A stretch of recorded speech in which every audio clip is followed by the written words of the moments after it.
¿Qué tal amigos? Hoy yo les voy a hablar un poco acerca de lo que es el análisis semántico para la interpretación de las Sagradas Escrituras.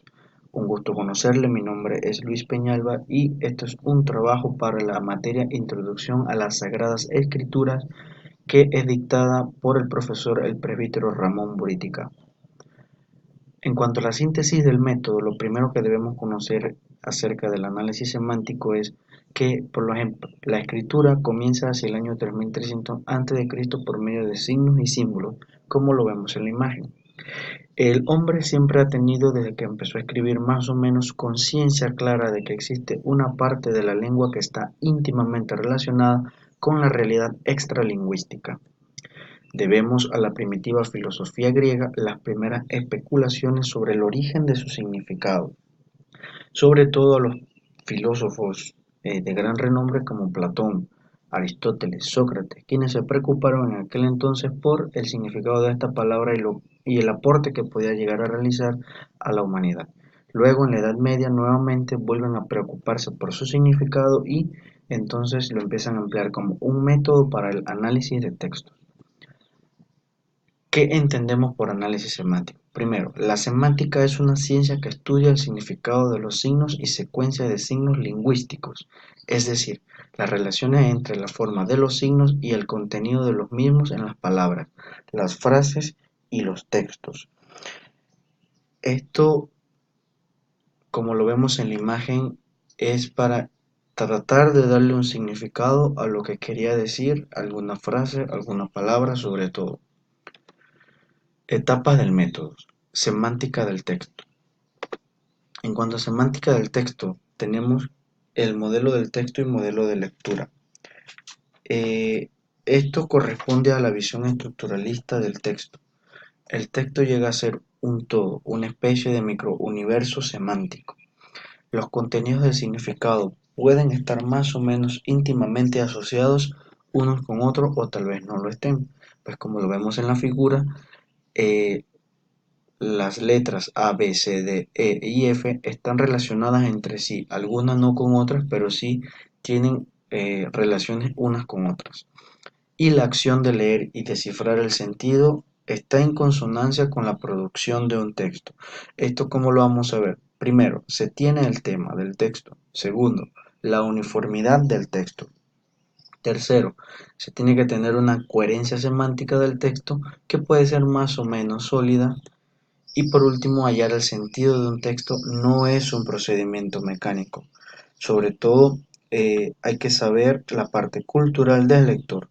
Esto va a depender de qué es lo que quiere significar o qué significado que puede obtener el texto de sí mismo. La realización del análisis semántico. Primero, se realiza un inventario semántico. En la primera etapa, se reúnen el grupo de lexemas o palabras afines por su significado. Segunda etapa, averiguar oposiciones semánticas. Tercera etapa, ordenar las líneas de sentido y oposiciones para constituir grupos.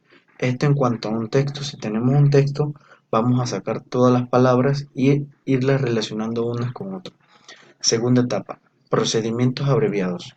Volver a escribir el texto. Se vuelve a escribir el texto con la finalidad de darle un sentido. Indicación del contenido. Se indica el contenido del texto. Redacción y comparación de epígrafes. En cuanto a esta parte, hay que tener presente que los epígrafes dentro de un texto tienen como finalidad proporcionar al lector el primer acceso al mismo.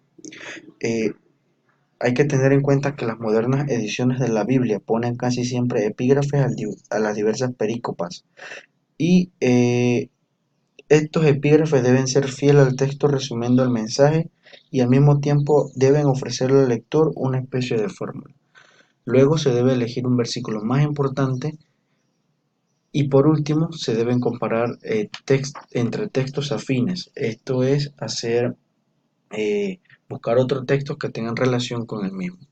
Por último, se debe proporcionar informaciones adicionales. En cuanto a informaciones adicionales, sobre todo en el caso de los textos bíblicos, esta necesidad es imperante por la limitación del corpus textual que tenemos ante nosotros. Eh, Siempre una información adicional dentro de un trabajo científico se puede tomar en cuanto a la bibliografía especializada sobre un tema. Esto nos va a ayudar a comprender mejor un texto. Como segunda parte tenemos la semántica de la palabra, conceptos del motivo y del campo léxico. En la semántica de la palabra, del motivo y del campo léxico se estudia la cuestión acerca de lo que un lexema significa en general y luego en un determinado contexto. Modelo subyacente al análisis de la estructura del significado de lexemas. Primero, se tiene un significado y va a ser dependiente del campo circundante.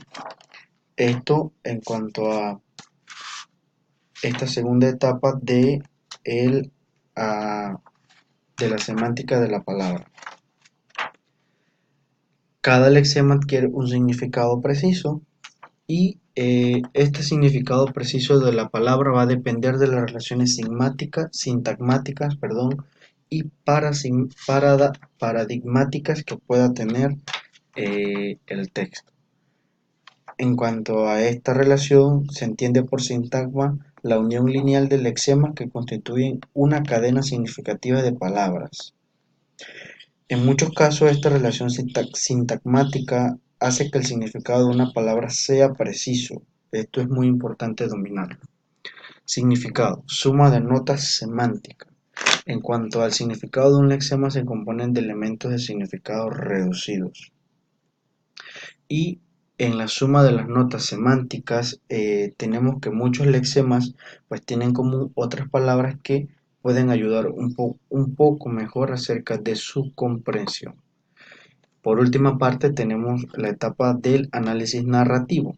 Hay que recalcar que en cuanto al análisis narrativo quizás tenga ciertas semejanzas con el método de análisis narrativo que presenta la Pontificia Comisión Bíblica para la interpretación de un texto. Sin embargo, pues dentro del análisis semántico como una etapa va a diferir un poco acerca de lo que nos puede llevar a comprender mejor un texto. Primero, también pertenece al ámbito de la semántica del análisis narrativo. Esta estudia la índole y función de las narraciones y se puede estudiar bajo el concepto de semántica del texto. En cuanto a análisis narrativo, hay que tener en cuenta que estas narraciones se relatan en cambios de situaciones. Por ejemplo, primero, la influencia de fuerzas. Como segundo, se describen sucesos y acciones.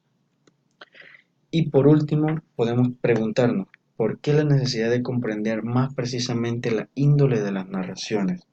Bueno, esto es importante porque, por lo general, esto nos da un mensaje bíblico eh, y debemos estar claros acerca de qué nos quiere decir o qué nos quiere dar este mensaje.